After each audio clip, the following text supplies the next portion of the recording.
আজকে তৈরি করে দেখাবো খুব সহজ পদ্ধতিতে খাসির মাংস দিয়ে খিচুড়ি রান্না। হ্যালো এভরিওয়ান, আসসালামু আলাইকুম। Welcome to my channel Diya's kitchen.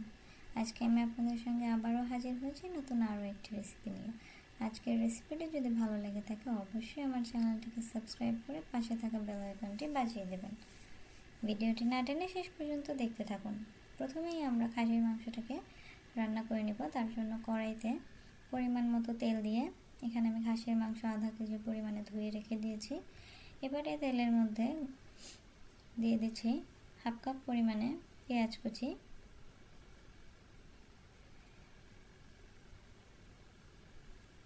পেঁয়াজটাকে একটু কিছুক্ষণ নেড়ে চেড়ে ভেজে নিব। পেঁয়াজটা ভাজা হয়ে গেলে এর মধ্যে দিয়ে দিচ্ছি দারুচিনি, তেজপাতা দিয়ে আবারও এটাকে ভালোভাবে নেড়ে চেড়ে কিছুক্ষণ ভেজে নিব।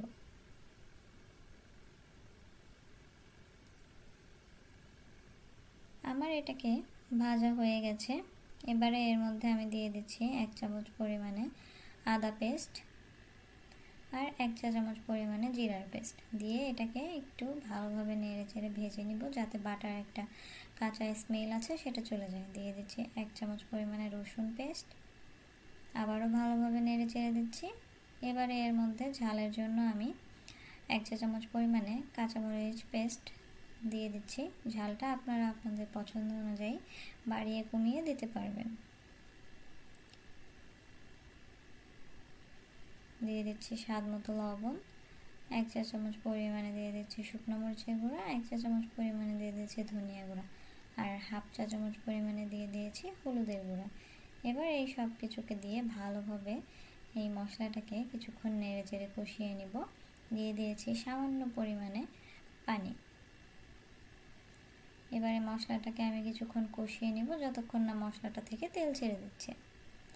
মশলাটা থেকে তেল ছেড়ে দিয়েছে।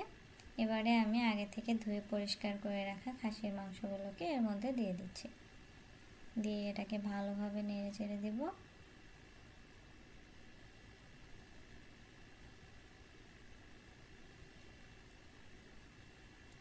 এটাকে ভালোভাবে নেড়ে চেড়ে দিয়ে এর মধ্যে একটু অল্প পরিমাণে পানি দিয়ে এটাকে ঢেকে আমি সেদ্ধ করে নেব। এভাবে করে বেশ কিছুক্ষণ এটাকে আমি রান্না করে নিয়েছি। এখানে অলমোস্ট এটা 80% হয়ে গেছে আমার।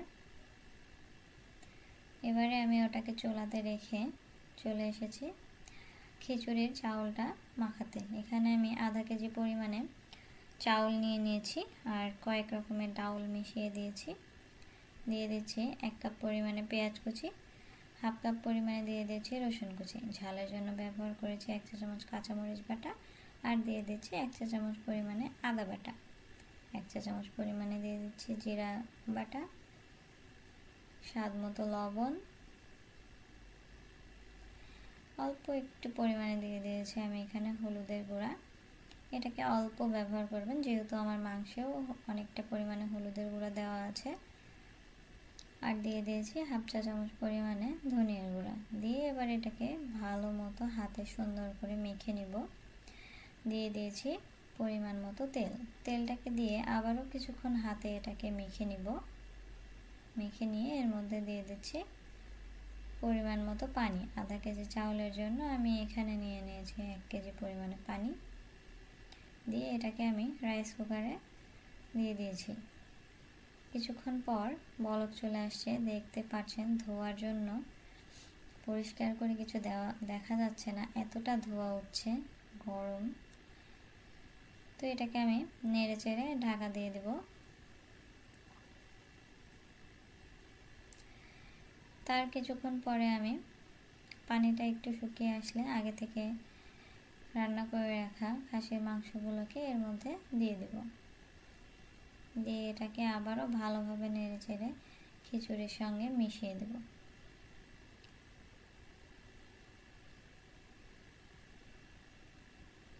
এখানে আপনারা লবণটা একটু টেস্ট করে নেবেন যে ঠিক আছে কিনা। আবারও এটাকে ঢেকে দিয়েছি।